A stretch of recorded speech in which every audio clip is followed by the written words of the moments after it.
Hey lovelies, Rifki here. I am going to show you the correct way to take your measurements so that you can order the proper size when shopping online and so that you understand all of the detailed product information that goes along with every piece that you see on my site.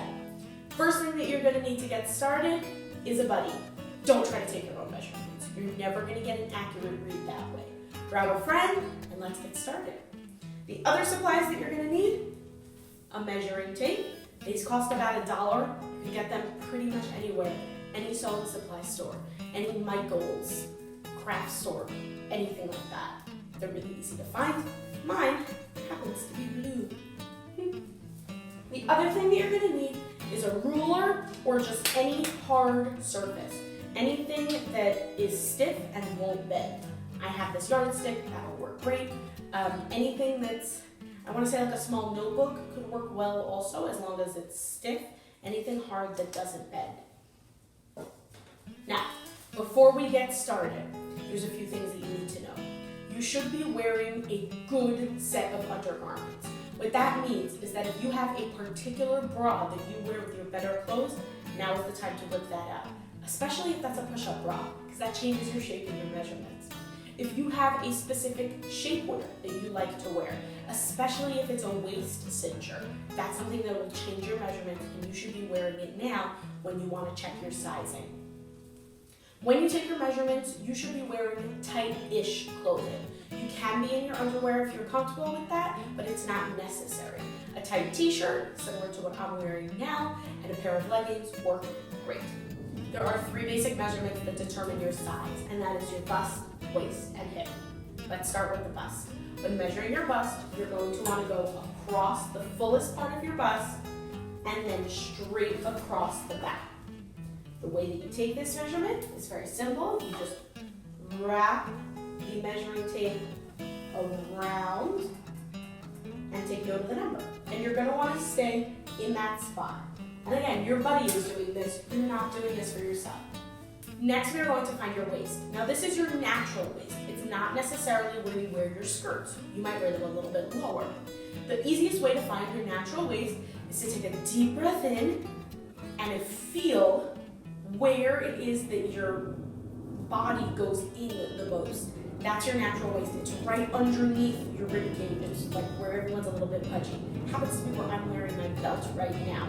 You can visualize it that way.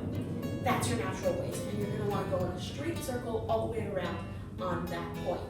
Make sure that you exhale before you measure, because otherwise you wouldn't be able to breathe in your clothes.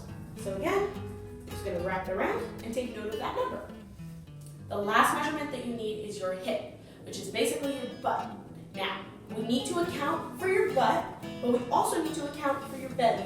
I don't care what size you are, if you're a 2 or 22, everyone has got a belly. This is a mannequin. She doesn't. She's not a real person. So, you know. I'm assuming you're a real person. If you're not, I'm Robux. For all my real peeps out there, this is where our ruler comes in. You're going to take the ruler and hold it in front of your stomach. Now, the person who's being measured is going to hold, and the person who is doing the measuring, when they take the measurement that goes around the butt, they're going to include this ruler. Because do you see how right now there's a little space in between the ruler and my skirt? If I wasn't wearing such a full skirt, it would be even more pronounced. That's something that we need to take into account when taking your measurement to ensure properly fitted clothes. So, when you take your hip measurement, you're going to include the ruler right in the front, and then go around the fullest part of the butt, and take note of that number. Those are your 3 basic measurements. Now we're going to deal with all of the length measurements. This will help you determine if a dress on the site will be the proper length on you, if it'll hit you in the right spot, and it'll give you a better idea of how the dress would look on you. The most common measurement that you're going to see is the dress length from shoulder. What that means is starting at the shoulder. This is exactly aligned with where a seam would be if you were wearing a t-shirt, let's say. Starting right here at your shoulder, going over the bust line, and then falling to the hem. The dress length from shoulder is always going to be until the longest part of the dress. If it's an asymmetrical hem, then there'll be two measurements, one for the short end and one for the long end. And this will give you an idea if something would cover your knees, for example. The next measurement that you're going to see is torso length. That's again starting at the shoulder, going over the fullest part of the bust, and going until the waist seam. Now, that's meant to give you an idea of where the waist seam would lie on you. If it's a drop waist dress, for example, there will be a much lower waist seam. The sleeve length is exactly that. It's the length of the sleeve. Now, she doesn't have arms, but I'm going to do my best to show you what I mean here. When you take the sleeve length measurement, it's always starting at the top, right at the shoulder, at the edge of where a sleeve would start. To take that measurement, you go over to your elbow and then you curve it around. So on myself, that would be starting up here, going down to my elbow and curving around on the outside. That's pretty much all you need to know. If you have any questions, you can always reach out to me.